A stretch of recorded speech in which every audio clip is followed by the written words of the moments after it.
J'étais élevé dans une famille catholique très fervente, très pratiquante. J'ai même, je suis allé même au petit séminaire jusqu'à la classe de philo. Je voulais être prêtre. Et puis, étant donné que je me suis rendu compte que je n'étais pas fait pour être célibataire, mais c'était avant de connaître mon épouse. Je me suis dit, je suis pas fait pour être prêtre. Et puis, bon, en fait, ensuite, je me suis marié avec Bernadette. Et puis, en fait, j'ai perdu la foi. J'ai perdu la foi chrétienne. Bon, c'était pas une réaction contre l'Église catholique, non, mais enfin, j'ai perdu la foi. Et je peux dire que j'ai retrouvé la foi chrétienne dans l'Église orthodoxe.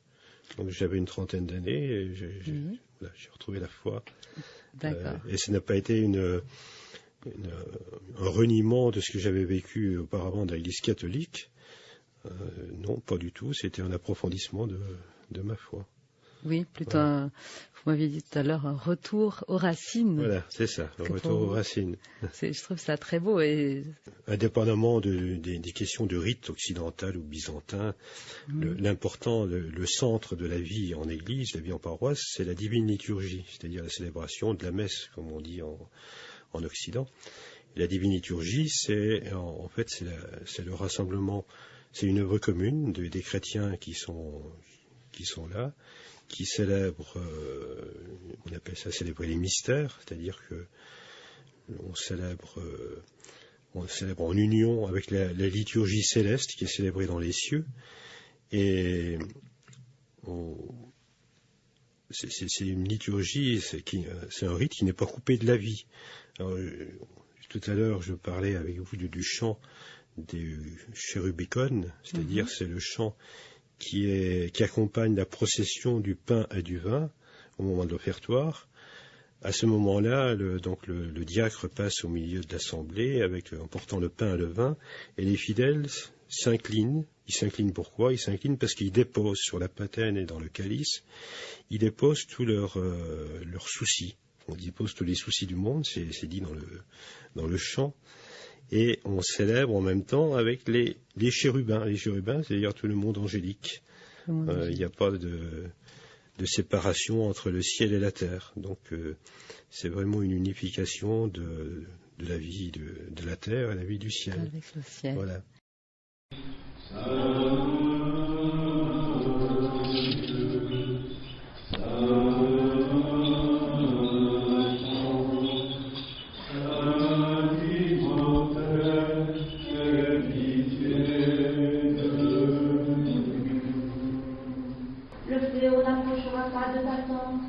Car il a ordonné pour toi ses anges de te garder dans toutes tes voies. Dans leurs mains ils te porteront, de peur que ton pied ne heurte une pierre. Tu marcheras sur l'aspic et sur le basilic, tu fouleras le fauve et le dragon. Parce qu'il espère en moi, je le délivrerai, je le protégerai, puisqu'il connaît mon nom. Il m'invoquera et je l'exaucerai. Je serai avec lui dans la détresse, je le sauverai, je le glorifierai. Je le rassasierai de mon jour et je lui ferai voir mon salut. Seigneur, enseigne-moi les choses. Encore et encore, mon Père, prions le Seigneur. Nous prions encore pour le repos de l'âme du serviteur de Dieu, notre frère, et qu'en célébrant le prêtre Luc, afin que lui soient remises toutes ses fautes volontaires et involontaires. Nous prions encore afin que le Seigneur notre Dieu établisse son âme là où les justes jouissent du repos. Nous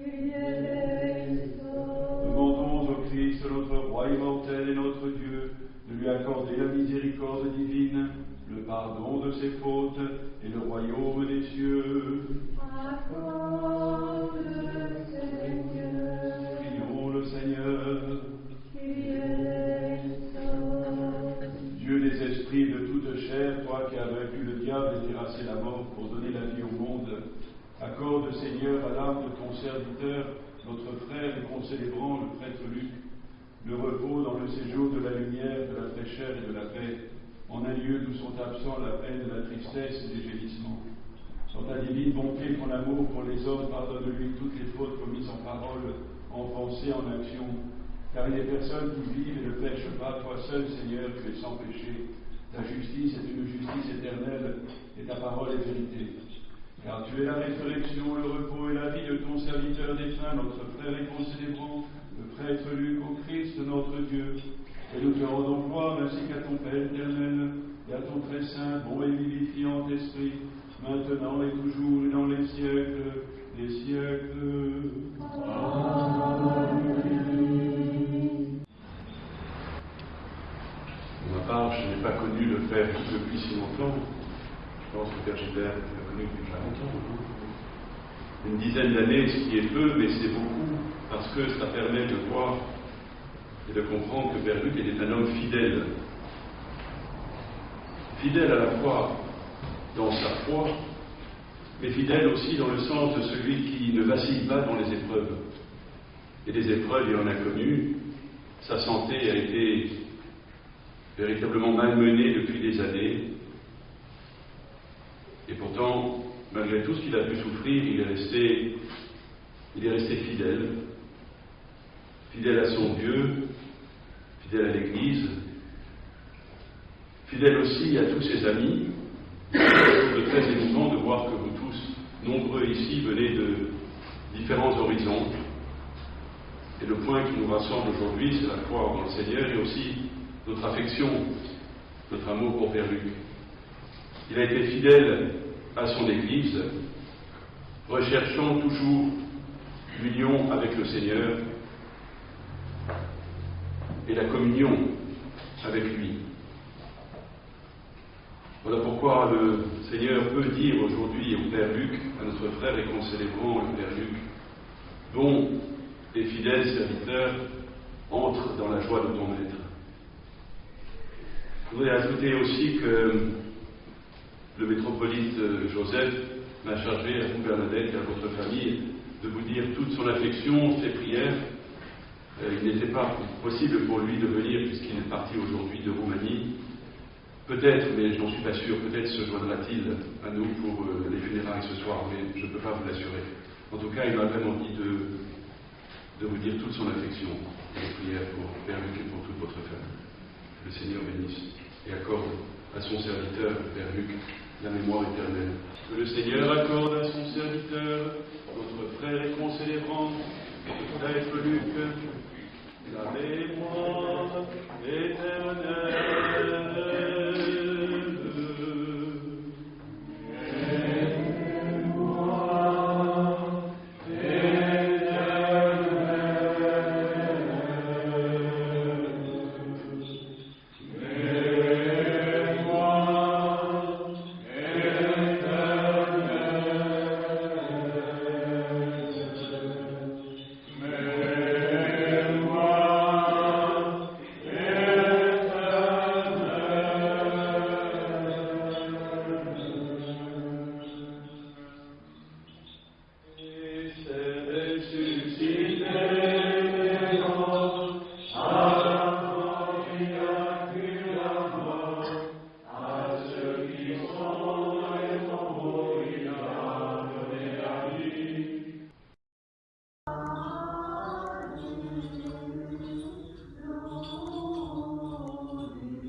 Chaque fois sa voix résonnait dans l'Église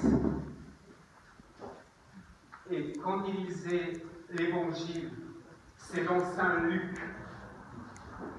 on avait l'impression qu'il s'est identifié avec l'Évangile et avec l'apôtre. Mais ces dernières années, sa santé s'est dégradée et puis il m'a envoyé des SMS.